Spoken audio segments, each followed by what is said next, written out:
ओम नमो भगवते वासुदेवाय। श्रीमद् भागवत महात्म्य।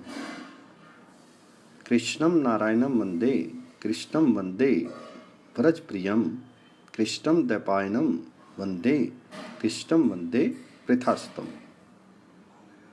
अथ प्रथमोध्याय में देवऋषि नारद की भक्ति से भेंट।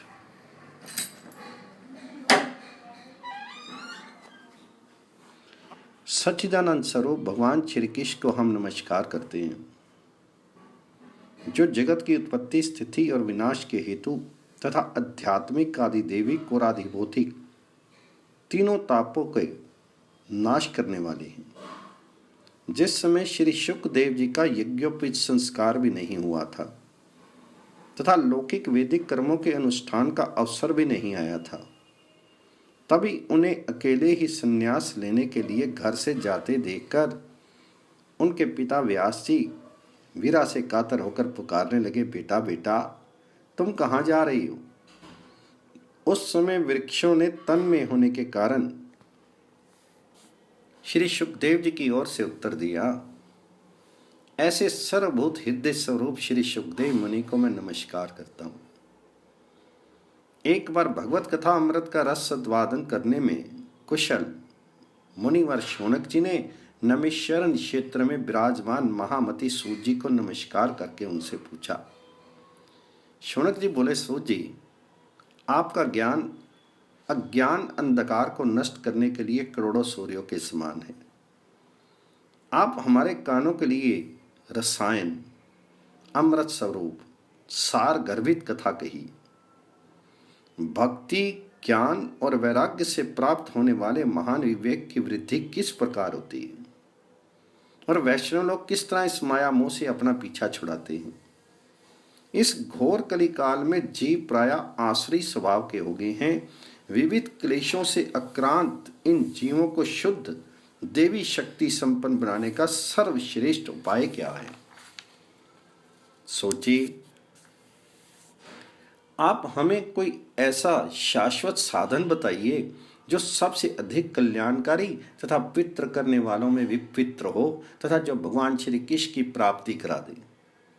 चिंतामणि केवल लौकिक सुख दे सकती है और कल्प वृक्ष अधिक से अधिक स्वर्गीय संपत्ति दे सकता है, परंतु गुरुदेव प्रसन्न होकर भगवान जी का योगी दुर्लभ नित्य वैकुंठ धाम दे देते हैं।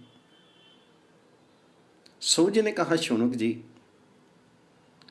तुम्हारे हृदय में भगवान जी का प्रेम है, इसलिए मैं विचार करके तुम्हें संपूर्ण सिद्धांतों का निष्कर्ष सुनाता हूं, जो जन्म मृत्यु के भय का नाश कर देता है, जो भक्ति के प्रवाह को बढ़ाता है और भगवान श्री कृष्ण की प्रसन्नता का कारण।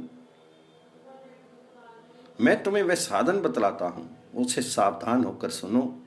श्री शुकदेव जी ने कलयुग में जीवों के काल रूपी सर्प के मुख का ग्रास होने के त्रास का अत्यंतिक नाश करने के लिए श्रीमद् भागवत शास्त्र का प्रवचन किया है। मन की शुद्धि के लिए इससे बढ़कर कोई साधन नहीं है। जब मनुष्य के जन्म जन्मांतर का पुण्य उदय होता है, तभी उसे इस भागवत शास्त्र की प्राप्ति होती है। जब सुखदेव जी राजा परीक्षित को यह कथा सुनाने के लिए सभा में विराजमान हुए, तब देवता लोग उनके पास अमृत का कलश लेकर आए। देवता अपना काम बनाने में बड़े कुशल होते हैं, अतः यहां भी सबने सुखदेव मुनि को नमस्कार करके कहा, आप ये अमृत लेकर बदले में हमें कथा अमृत का दान दीजिए। इस प्रकार परस्पर अदला बदली हो जाने पर राजा परीक्षित अमृत का पान करें और हम सब श्रीमद् भगवत रूप अमृत का पान करेंगे। इस संसार में कहाँ कांच और कहाँ महामूल्य मणि तथा कहाँ सुधा और कहाँ कथा। श्री शुकदेव जी ने यह सोचकर उस समय देवताओं की हंसी उड़ा दी। उन्हें भक्ति शून्य कथा का अनधिकारी जानकर कथा अमृत का दान नहीं दिया। इस प्रकार यह श्रीमद् भागवत की कथा देवताओं को भी दुर्लभ है। पूर्व काल में श्रीमद् भागवत के श्रवण से ही राजा परीक्षित की मुक्ति देखकर ब्रह्मा जी को बड़ा आश्चर्य हुआ था। उन्होंने सत्यलोक में तराजू बांधकर सब साधनों को तोला, अन्य सभी साधन तोल में हल्के पड़ गए। अपने महत्व के कारण भागवत ही सबसे भारी रहा। यह देखकर सभी ऋषियों को बड़ा विस्मय हुआ। उन्होंने कलयुग में इस भगवत ध्रुव भागवत शास्त्र को ही पढ़ने सुनने से तत्काल मोक्ष देने वाला निश्चय किया। सप्ताह विधि से श्रवण करने पर यह निश्चय भक्ति प्रदान करता है। पूर्व काल में इसे दयापरायण सनक आदि ने देव ऋषि नारद को सुनाया था। यद्यपि देव ऋषि ने पहले ब्रह्मा जी के मुख से इसे श्रवण कर लिया था, तथापि सप्ताह श्रवण की विधि तो उन्हें सनक आदि ने ही बताई थी। शौनक जी ने पूछा, संसारिक प्रपंच से मुक्त एवं विचरणशील नारद जी का सनक आदि के साथ संयोग कहाँ हुआ और विधि विधान के श्रवण में उनकी प्रीति कैसे हुई? तो सूर्य ने कहा, अब मैं तुम्हें वह भक्तिपूर्ण कथा सुनाता हूँ जो शुकदेव जी ने मुझे अपना अनन्य शिष्य जानकर एकांत में सुनाई थी। एक दिन विशालापुरी में वे चारों निर्मल ऋषि सत्संग के लिए आए। वहां उन्होंने नारद जी को देखा। सनक आदि ने पूछा, ब्राह्मण, आपका मुख उदास क्यों हो रहा है? आप चिंता आतुर कैसे हैं? इतनी जल्दी जल्दी आप कहाँ जा रहे हैं और आपका आगमन कहाँ से हो रहा है? इस समय तो आप उस पुरुष के समान व्याकुल जान पड़ते हैं जिसका सारा धन लुट गया हो। आप जैसे आसक्ति रहित पुरुषों के लिए ये उचित नहीं है, इसका कारण बताइए। तो नारद जी कहने लगे, मैं सर्वोत्तम लोक समझकर पृथ्वी में आया था। यहाँ पुष्कर, प्रयाग, काशी, गोदावरी, नासिक, हरिद्वार, कुरुक्षेत्र, श्रीरंग और सेतुबंध आदि कई तीर्थों में मैं इधर उधर विचरता रहा, किंतु मुझे कहीं भी मन को संतोष देने वाली शांति नहीं मिली। इस समय अधर्म के सहायक कलयुग ने सारी पृथ्वी को पीड़ित कर रखा है। अब यहाँ सत्य, तप, शौच अर्थात बाहर भीतर की पवित्रता, दया, दान आदि कुछ भी नहीं है।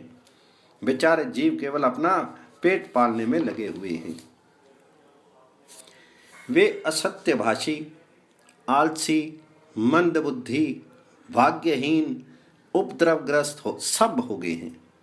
जो साधु संत कहे जाते हैं वे पूरे पाखंडी हो गए हैं।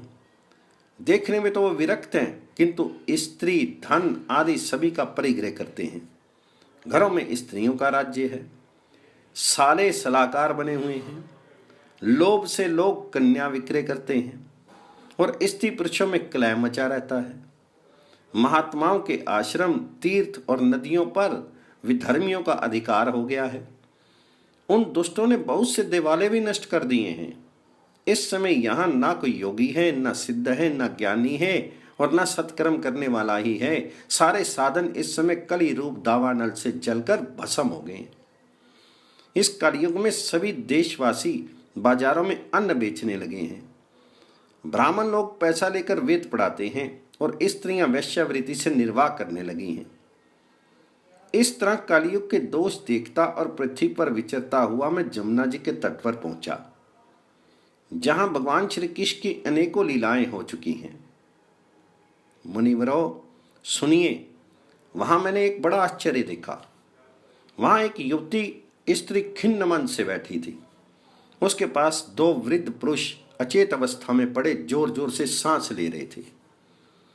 वह तरनी उनकी सेवा करती हुई कभी उन्हें चेत कराने का प्रयत्न करती और कभी उनके आगे रोने लगती थी। वे अपने शीर के रक्षक परमात्मा को दसों दिशाओं में देख रही थी। उनके चारों ओर सैकड़ों स्त्रियां उन्हें पंखा झल रही थी और बार बार समझाती जाती थी। दूर से ये सब चरित्र देखकर मैं कौतूहलवश उनके पास चला गया। मुझे देखकर वह युवती खड़ी हो गई और बड़ी व्याकुल होकर कहने लगी। युवती ने कहा, अजी महात्मा जी, क्षण भर ठहर जाइए और मेरी चिंता को भी नष्ट कर दीजिए। आपका दर्शन तो संसार के सभी पापों को सर्वथा नष्ट कर देने वाला है। आपके वचनों से मेरे दुख की भी बहुत कुछ शांति हो जाएगी। मनुष्य जब बड़ा भाग्य होता है तभी आपके दर्शन हुआ करते हैं। नारद जी कहते हैं, तब मैंने उस स्त्री से पूछा, देवी तुम कौन हो? ये दोनों पुरुष तुम्हारे क्या होते हैं और तुम्हारे पास ये कमल? नहीं, देवियां कौन हैं? तुम हमें विस्तार से अपने दुख का कारण बताओ। युवती ने कहा, मेरा नाम भक्ति है। ये ज्ञान और वैराग्य नामक मेरे पुत्र हैं। समय के फेर से ही ये ऐसे जर्जर हो गए हैं। ये देवियां गंगा जी आदि नदियां हैं। ये सब मेरी सेवा करने के लिए ही आई हुई हैं। इस प्रकार साक्षात देवियों के द्वारा सेवित होने पर भी मुझे सुख शांति नहीं है। तपोधन, आप ध्यान देकर मेरा वृतांत सुनिए। मेरी कथा वैसे तो प्रसिद्ध है, फिर भी उसे सुनकर आप मुझे शांति प्रदान करें। मैं द्रविड़ देश में उत्पन्न हुई, कर्नाटक में बढ़ी, कहीं कहीं महाराष्ट्र में सम्मानित हुई, किंतु गुजरात में मुझको बुढ़ापे ने आ घेरा। वहां घोर कलयुग के प्रभाव से पाखंडियों ने मुझे अंग भंग कर दिया। चिरकाल तक ये अवस्था रहने के कारण मैं अपने पुत्रों के साथ दुर्बल और निस्तेज हो गई। अब जब से मैं वृंदावन आई, तब से पुनः परम सुंदरी स्वरूपवती नवयुवती हो गई हूं। किंतु सामने पड़े हुए ये दोनों मेरे पुत्र थके मांदे दुखी हो रहे हैं। अब मैं ये स्थान छोड़कर अन्यत्र जाना चाहती हूँ। ये दोनों बूढ़े हो गए हैं, इसी दुख से मैं दुखी हूँ। मैं तरनी क्यों और ये दोनों मेरे पुत्र बूढ़े क्यों? हम तीनों साथ साथ रहने वाले हैं, फिर ये विपरीतता क्यों? होना तो ये चाहिए कि माता बूढ़ी हो और पुत्र तरुण। इसी से मैं आश्चर्यचकित चित्त से अपनी इस अवस्था पर शोक करती रहती हूँ। आप परम बुद्धिमान एवं योग निधि हैं, इसका क्या कारण हो सकता है, बताइए। नारद जी ने कहा, साध्वी, मैं अपने हृदय में ज्ञान दृष्टि से तुम्हारे संपूर्ण दुख का कारण देखता हूं। तुम्हें विषाद नहीं करना चाहिए। श्री हरि तुम्हारा कल्याण करेंगे। सो जी कहते हैं, मुनिवर, नारद जी ने एक क्षण में ही उसका कारण जानकर कहा। नारद जी ने कहा, देवी, सावधान होकर सुनो। ये दारुण कलयुग है। इसी से इस समय सदाचार, योग मार्ग और तप आदि सभी लुप्त हो गए हैं। लोग शठता, दुष्कर्म में लगकर अघासुर बन रहे हैं। संसार में जहां देखो वहीं सत्पुरुष दुख से मलान हैं और दुष्ट सुखी हो रहे हैं। इस समय जिस बुद्धिमान पुरुष का धैर्य बना रहे वही बड़ा ज्ञानी या पंडित है। पृथ्वी क्रमशः प्रति वर्ष शेष जी के लिए भार रूप होती जा रही है। अब ये छूने योग्य तो क्या, देखने योग्य भी नहीं रह गई और ना इसमें कहीं मंगल ही दिखाई देता है। अब किसी को पुत्रों के साथ तुम्हारा दर्शन भी नहीं होता। विषय अनुराग के कारण अंधे बने हुए जीवों से उपेक्षित होकर तुम जर्जर हो रही थी। वृंदावन के संयोग से तुम फिर नवीन तरनी हो गई हो। अतः ये वृंदावन धाम धन्य है, जहां भक्ति सर्वत्र नृत्य कर रही है। तो तुम्हारे इन दोनों पुत्रों का यहाँ कोई ग्राहक नहीं है, इसलिए इनका बुढ़ापा नहीं छूट रहा है। यहाँ इनको कुछ आत्म सुख अर्थात भगवत स्पर्श जनित आनंद की प्राप्ति होने के कारण ये सोते से जान पड़ते हैं। भक्ति ने कहा नारद जी से, राजा परीक्षित ने इस पापी कलयुग को क्यों रहने दिया? इसके आते ही सब वस्तुओं का सार ना जाने कहाँ चला गया। करना में श्री हरि से भी ये अधर्म कैसे देखा जाता है?